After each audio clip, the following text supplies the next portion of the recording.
Thanks to Notion for sponsoring this video and supporting my channel.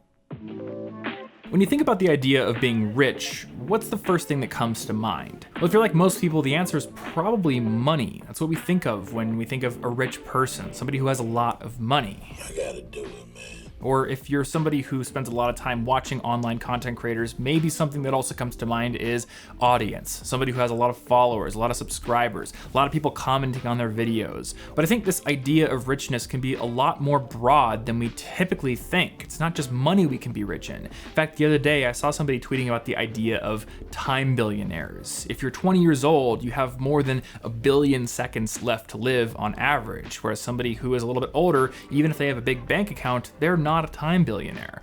So I got to thinking the other day while I was out on a bike ride, like, what does richness mean to me? And indeed, that definition comes out a lot more broad than just money or followers. For me, I want to be rich in not just time, as in like being a time billionaire, but also in having free time, time to explore specifically, time to build new skills, to pursue ideas that interest me. I want to be rich in relationships, and not just casual relationships, not just audience members who follow me online, but deep relationships, people with whom I can have deep conversations, people who I love and who love me back. And I think if you really asked yourself this question, you would come up with the same answers or some very similar answers, or at the very least, money wouldn't be the only thing on that list. And yet, in my own life, I continually find myself with priorities that align with the money side of richness, or with the audience size side of richness. And I often find myself deprioritizing these other more ethereal parts of richness, even though when I really think about it, when I really think about what I want, these are the things I want more. And I wondered, why is that? So here's the theory that I have right now, at least for me, but I think this might apply to other people as well. These sides of richness, the money, the audience, the business growth, they're easily tallied. It's very easy to keep track and keep score of these things. You can easily see how much money is in your bank account or how much money you make every year. It's very easy to say, I make 6 figures. I made 5 figures last year, I made 6 figures now. You can put a growth number on that. You can make spreadsheets and see different percentages, put reds and greens. And with audience growth, it's the exact same. You can easily see how many followers you have, be it on YouTube or Facebook or Instagram or any social network. And by contrast, these other areas of richness are a bit more ethereal. Having free time is a little harder to really keep score of. It's harder to really focus on what that means. Relationships, it's hard to focus on what that means. And I think as a result, we tend to take these areas for granted and to deprioritize them, or at least we're very incentivized to do so, not least of which because of the society we live in, the economy we live in, and the companies that we interact with when it comes to these platforms. Like with social networks, these companies are highly incentivized to keep you on the platform and to keep you focused with growing your audience if you are a creator. And with the economy, all businesses want to have more sales. They want to have more economic activity, so they're very incentivized with keeping you focused on how much money you can make so you can therefore spend that money. They are not incentivized to make you think about how much free time you have, how deeply you are invested in your close relationships. So as an individual, you have to find a way to prioritize these other areas of richness if you do care about them. And I've been thinking about that lately. How can I prioritize these areas when the money and the followers and the business success are so easy to get addicted to, so easy to keep score of? And this is a tough problem, and I'm probably not gonna solve it for myself overnight, but I think there are a couple things that I can do to start moving in the right direction. And the first one has to do with intent. What actions can I take that will solidify my intent to prioritize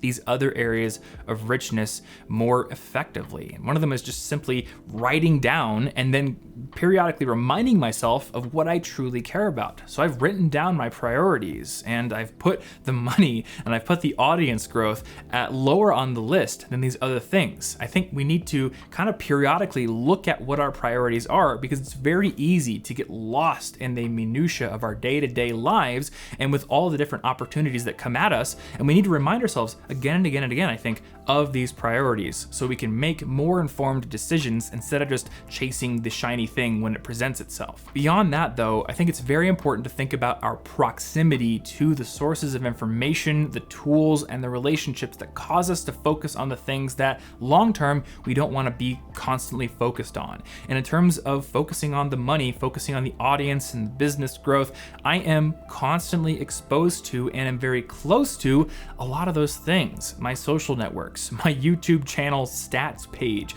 Slack, where I have a lot of my business conversations. They're all right behind me on this computer, which is in my home. It's not in some far-flung office somewhere where I can commute and do my work and then come home at the end of the day and be physically separated from it. It's all right here. And in many cases, it's all on this distraction rectangle that's in my pocket most of the time.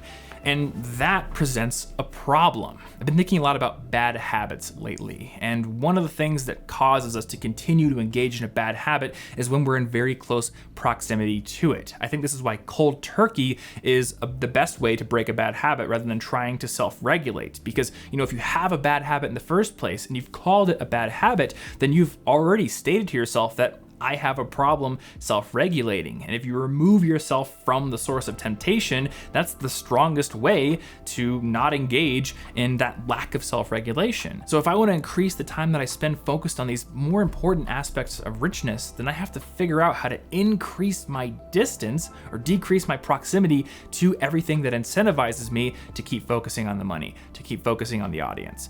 And that might mean turning off this computer at the end of the workday. That might mean, signing up for social obligations, making plans with friends more often. That might mean leaving my phone up in a room for most of the day so I don't have quick access to it. And these are just a few ideas. This is less of a tactical video and more of a video designed to get you and me thinking about the overall concept here. How can we decrease the amount of time we spend focused on these easily tallied aspects of richness and increase the amount of time we spend focused on the other things that we might care about a bit more?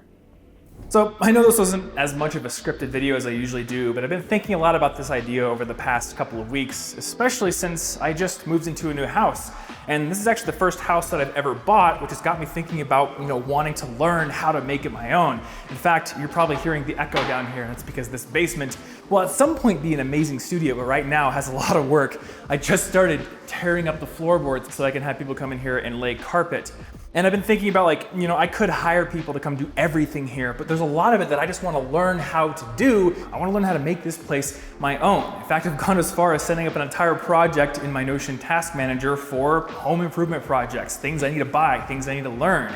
And that brings me to Notion, I guess. If you haven't heard me talk about Notion, well, number one, I'll be very surprised because I kind of talk about it all the time on this channel. But number two, Notion is my absolute favorite productivity app in the world. And it's something that you should check out if you haven't already, because it really gives you a tool set that you can use to build an all-in-one productivity system. I use Notion to run my entire business. We manage all of our video projects in it, all of our podcasts. We have a company wiki in there. We have all kinds of stuff. And I also use it for my personal life. I have a note-taking system. I have my task management in Notion. I built all these templates that allow me to do things I couldn't do before when I was using a bunch of disparate productivity apps to try to manage my life. Students use Notion to take notes in class. Companies use Notion to build things like company wikis, run their processes, onboard new employees. It's really kind of just a tool set that you can use and bend to your will. So if you haven't tried Notion, now is a great time to try it, not least of which because their personal plan used to be $5 a month to get unlimited blocks, but now